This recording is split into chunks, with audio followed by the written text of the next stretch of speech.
Pemirsa, Badan Anggaran DPRD Kabupaten Banyuwangi memberikan sejumlah catatan kritis terhadap dokumen perubahan kebijakan umum anggaran dan prioritas plafon anggaran sementara atau KUA PPAS APBD tahun 2025 yang disampaikan oleh pemerintah daerah. Wakil Ketua DPRD Banyuwangi Siti Mafrohatin Nikmah menyatakan bahwa kenaikan target pendapatan asli daerah atau PAD dalam perubahan KUA PPAS hanya sebesar 3,4% dari 702 miliar menjadi 727 miliar. Selain itu, Banggar juga menilai target penerimaan retribusi daerah sebesar 35% belum realistis dan menuntut adanya inovasi untuk meningkatkan sumber pendapatan tersebut. Sementara di sisi belanja, presentasi belanja modal dalam perubahan APBD tahun 2025 tercatat hanya 22,5%, jauh di bawah ketentuan minimal 29% sebagaimana diatur dalam regulasi. Banggar juga mempertanyakan rencana pemerintah daerah untuk mengajukan pinjaman jangka panjang sebesar 496 miliar. Padahal berdasarkan laporan keuangan, terdapat piutang daerah sebesar 172 miliar, termasuk tunggakan pajak senilai 100 miliar, dan silpa pada akhir 2024 mencapai 89,21 miliar.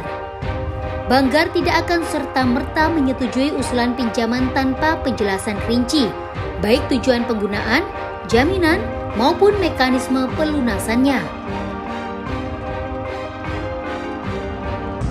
Banyak ditanyakan oleh teman-teman yaitu terkait hutang yang akan dilakukan sebesar kurang lebih 490-an miliar, 490-an. Yaitu sebenarnya rincinya untuk apa saja dan kenapa harus hutang, terus hutangnya kemana, jaminannya apa.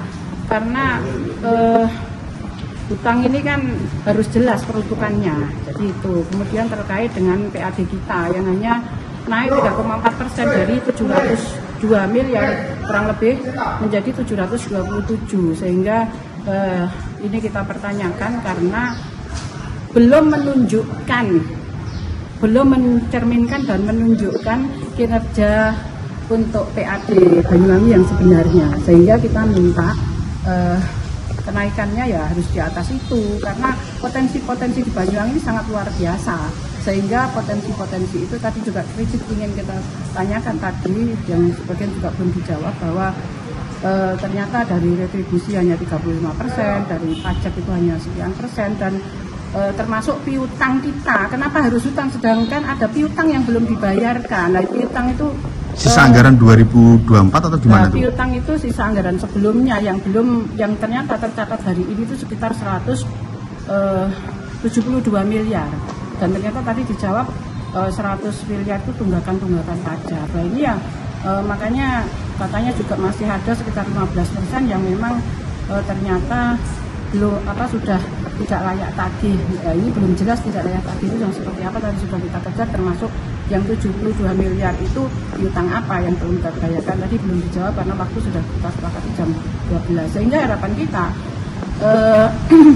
anggaran termasuk belanja modal kita ini hari ini yang justru harusnya menurut Permendagri 37 2013 menurut saya bahwa harus 29%. Nah kita di 2025 cuma 12 sekian persen, dan di perubahan ini sekitar 22,5%. Artinya kita masih jauh dengan di 2024 saja yang 26%. Padahal amanah Permendagri kan 29%. Nah ini harapan kita bagaimana bisa belanja modal yang justru peruntukannya, keseriusan kita, keberpihakan untuk masyarakat, belanja-belanja publik, ini harusnya betul-betul bisa memenuhi amanah dari Permendagri. Sehingga tadi dijawab bahwa sebagian itu sebenarnya sudah 22,5% itu karena yang lain yang diganggang, yang diperhutani, termasuk di beberapa tempat itu karena tidak masuk, ternyata tidak dari pemeriksaan BPK tidak masuk di belanja modal. Saya justru aneh karena kan harusnya yang justru peruntukannya APBD ini kan yang memang fasilitas masyarakat umum, masyarakat pasum ya. Jadi kenapa kok bisa tidak masuk? Jadi apalagi apa boleh apa tidak, ini regulasinya kan harus jelas.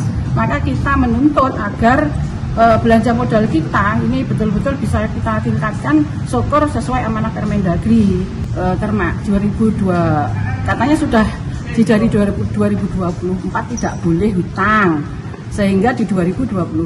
Jadi rencana di 2024 itu mau utang, tapi karena transisi sehingga tidak diperbolehkan. Penjelasannya tadi seperti itu, sehingga tadi alasannya antara lain efisiensi, ada refocusing, kenapa harus utang, itu saya minta rigid, kita minta rigid. Jadi rinci utang 496 miliar itu untuk apa saja, sehingga kita ini juga ditanya oleh masyarakat, kita bisa menjawab.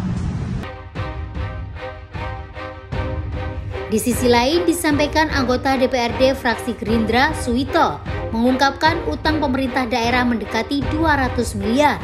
Usai rapat pembahasan perubahan KUA PPAS 2025 bersama TAPD. Ia berharap ke depan Pemkab tidak lagi berhutang dan anggaran digunakan lebih maksimal untuk kepentingan rakyat. Suwito juga mengajak eksekutif dan legislatif bersinergi mensukseskan program Presiden Prabowo Subianto. Dari Banyuwangi, Jawa Timur, Tim Liputan Banyuwangi 1 TV melaporkan.